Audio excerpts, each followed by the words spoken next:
18.5% of website homepages are missing this really crucial accessibility and SEO element. Now, you may have heard of it, alt text, but do you have any clue what that actually means? No worries, because in this video, I'm going to show you exactly what alt text is, who it helps, and how you can write it with ease. So what is alt text? Pretty simply, it's just short for alternative text. When you put an image on a website, on social media, or in a PDF, that image can't be seen by people with visual impairments. I mean, obviously, right? So how do we make it possible for everyone to understand the context of an image that we upload somewhere on the internet?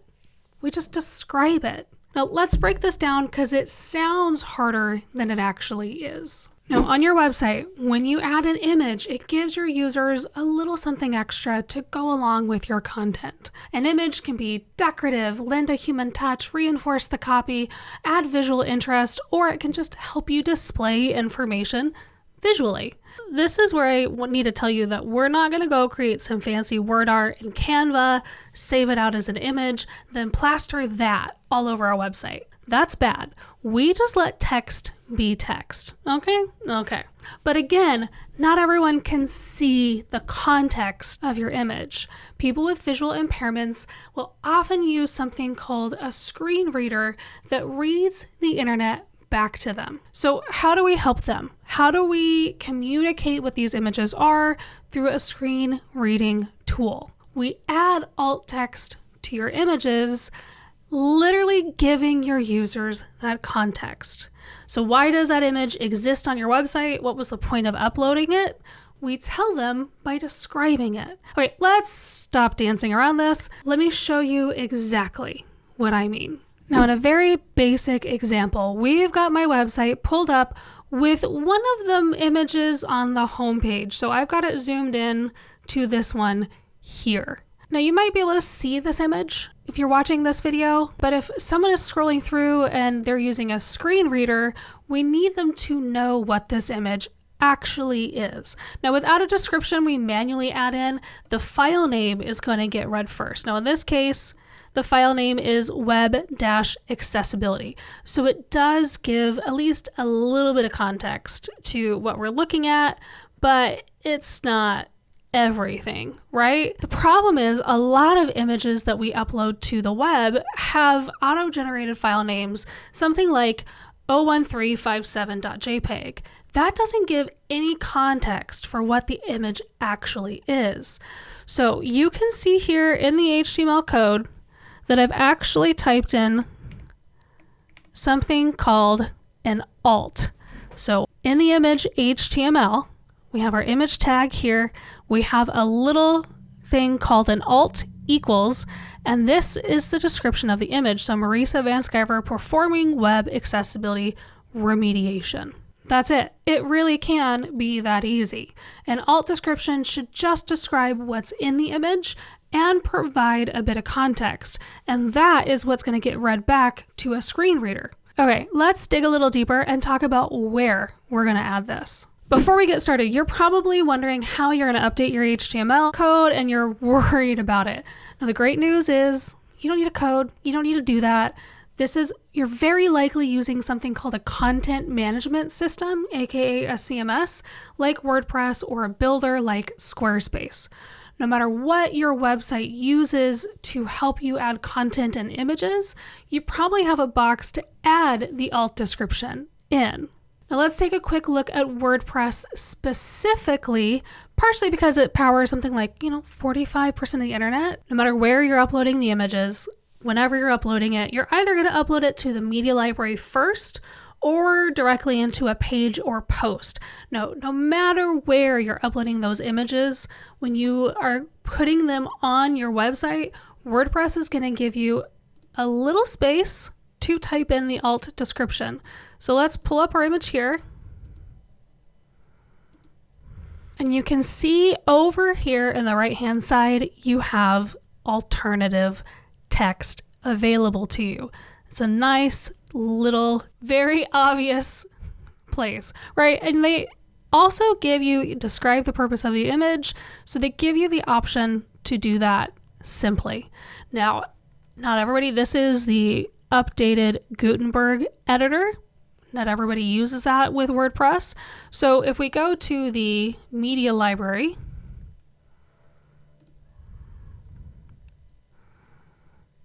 and I find the image, this is what it's going to look like if you upload the image through a more classic editor WordPress setup. So we have the alternative text here. All we have to do is type in a description of that image. So all we have to do is add a description here. So this could be something as simple as confused man sitting at his desk, confused and holding his head.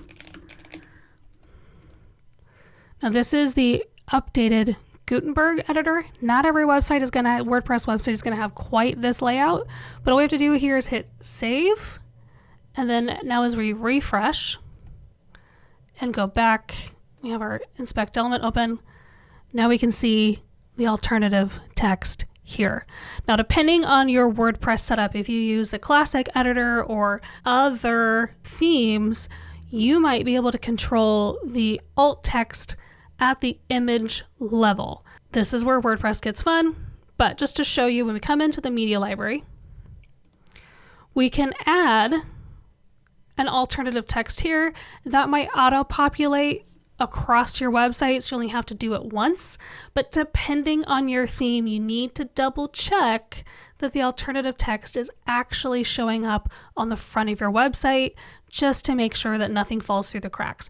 Really easy way to do it again is right-click, inspect element if you're using Google Chrome, and then you can come in and check the image has an alt text with the description that you put in there. It takes a little bit of time to go in and add, but it's really that easy. We don't have to worry so much about everything, the stress of the blinking cursor and not understanding, not knowing what to put in that box. No matter what CMS, what content management system you have, you should have a place to add an alt description on images throughout your website.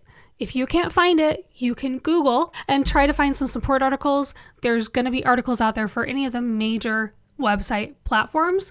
But honestly, if there's not an option, if there's for some reason this has been left off, you need to reach out to me and let's move your website to a format that will actually work. Because this thing, alt text, what we're talking about right now, this is a super basic necessity. So we know where to add this, or we know how to find the answer at least, but what in the hell do we put in that box?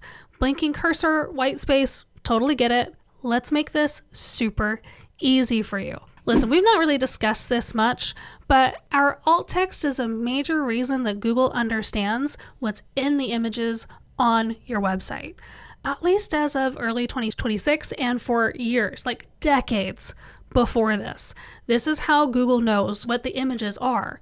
Because of the alt text and because it has an impact on your SEO, there's been a trend to keyword stuff and add a bunch of junk for Google's sake in your alt description. That is not why we have alt text, okay? Sorry for yelling. At the end of the day, you need to remember who this actually helps. Who is this here to serve? It is here for a human being, probably using a screen reader or other assistive technologies, who wants to understand and use your website. Google's just a nice little side benefit, okay? So when we are writing alt text, we are specifically just describing what's in the image. Like this example. This is a red Ford truck. So that can be our alt text, right? Red Ford truck. That's all we need. Or this one, which is an image of students attending a lecture. Now your alt description can be students attending a lecture at college, or you can get a bit more specific if it applies. And this one, we can say students attending a naturopathic medicine lecture. This example helps us be more specific to the context of the page that they're going to be on, because we're using this image on a page about a university's naturopathic medicine program. Now, this does help us get some keywords that we want to rank for, right? Yes, but it's also about the context. You need to finesse this and remember that the human being you're helping comes way before Google, okay? Now, one last thing is we do not need to make this super long. Remember, it's getting read back to people. So we want to keep this brief so we're not annoying. Depending on who you ask, you want to keep it to about 125 characters. Think of a short sentence or two, nothing more than that. Okay, now I did promise to take you through the SEO of it all, and I get it. You are now horrified at what can be missing from your website, but you need to convince the boss to take some time to get this rectified. Now, the short version, anything you do to improve accessibility on your website is only going to improve your search engine rankings and your AI visibility, if that's a thing you care about. SEO and accessibility intersect at a ton of different places, largely because your website is being read by Google, much the same way a visually impaired person reads your website with a screen reader. Google is relying on those same basic best practices to have context of your website and everything in it. Now, the first step most SEO experts will tell you to take is to optimize your website with simple things like including alt text descriptions. Because again, this is how Google knows what's in your images and how to rank those images even in Google image search results. Now, is AI starting to help with this? Yes. But a lot of it is AI is still relying on those basic best practices to give it initial context. That's how it's training itself. You may be starting to think about not just your website, but social media too. After all, we're uploading images to social media all of the time. How do we help people there? The great news is, same thing. You've got the ability to add an alt description to all of your graphics on social media. Now, where you do it depends on the platform, right? But for the most part, it's the same type of experience. Facebook and Instagram bury it a little bit more. LinkedIn makes this way more obvious. And you may not be able to do this through a social scheduling app, but you need to add the alt text directly in the social media platform. But you can do it after you've posted something, so if it's easier for you to schedule and then go in and fix it, that's okay. Now, one quick thing you can improve just in case the alt text doesn't get added, or if you have to schedule your content and you don't always get back to it, just add a small section at the bottom of your caption with a note for the image description. Literally, it can just start with image description, and then you write exactly what you would have in the alt text.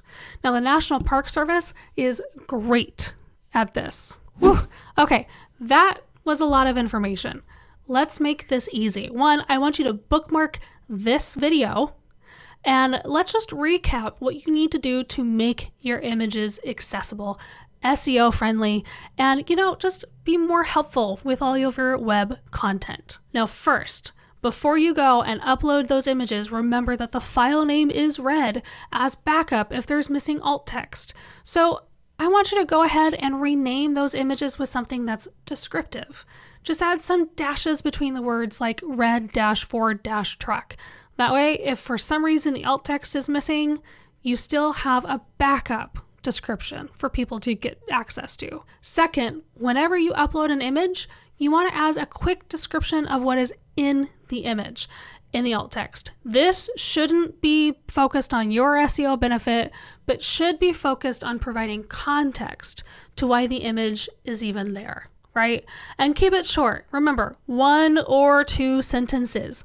Just describe what's in the image itself. To focus on the person who's going to be hearing this description before you think of what Google is going to think. And third, remember that whatever you're adding is going to help with your SEO, so your boss is going to be perfectly happy with the extra 30 seconds you take to write good alt text. And fourth, just don't forget to do this with every image you upload to your website, but social media as well.